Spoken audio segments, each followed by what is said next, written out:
Sebelumnya, Assalamualaikum warahmatullahi wabarakatuh. Izin memperkenalkan diri, nama Ledika Putri, NPM 20010101031. Di sini saya akan mempresentasikan hasil dari jurnal Paragraf dosen pengampu Andre Tiono Kurniawan, SPM PDI. Yang pertama, saya akan menjelaskan pengertian paragraf. Paragraf adalah satu kesatuan pikiran, suatu kesatuan yang lebih luas daripada kalimat. Ia merupakan himpunan dari kalimat-kalimat yang bertalian dalam suatu rangkaian untuk menjelaskan sebuah pikiran utama. Yang kedua, tujuan pembentukan paragraf. Apabila kita pernah membaca sebuah tulisan yang tidak tersusun atau kesatuan paragraf, kita akan sulit memahami isinya.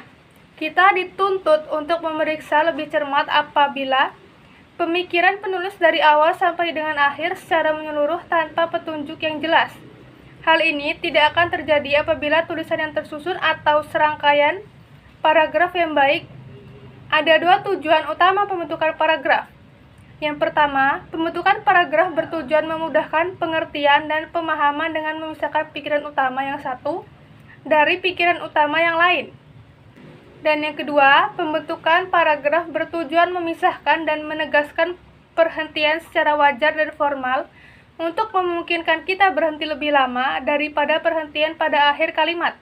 Dan yang ketiga, bentuk dan unsur pembentukan dari sebuah paragraf. Bentuk. Bentuk dilihat dari segi bentuknya dapat dibedakan menjadi dua, yaitu bentuk lekuk dan bentuk lurus atau bentuk blok, dan bentuk gantung. Namun dari ketiga bentuk tersebut, yang umum digunakan dalam suatu karangan adalah bentuk lekukan atau bentuk lurus.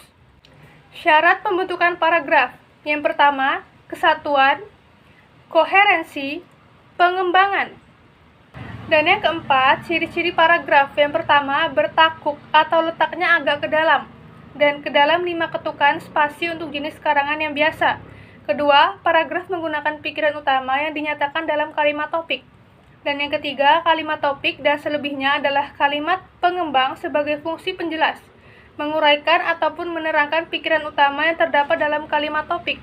Dan kesimpulannya, paragraf adalah satu kesatuan pikiran, suatu kesatuan yang lebih luas daripada kalimat. Ia merupakan himpunan dari kalimat-kalimat yang bertalian dalam suatu rangkaian untuk menjelaskan sebuah pikiran utama. Tujuan utama pembentukan paragraf. Yang pertama, pembentukan paragraf bertujuan memudahkan pengertian dan pemahaman dengan memisahkan pikiran utama yang satu dari pikiran utama yang lain. Dan yang kedua, pembentukan paragraf bertujuan memisahkan dan menegaskan perhentian secara wajar dan formal untuk memungkinkan kita berhenti lebih lama daripada perhentian pada akhir kalimat. Paragraf dilihat dari segi bentuknya dapat dibedakan menjadi dua, yaitu bentuk lekuk, bentuk lurus atau bentuk blok, dan bentuk gantung. Serta syarat-syarat pembentukan paragraf yaitu kesatuan, koherensi, dan pengembangan.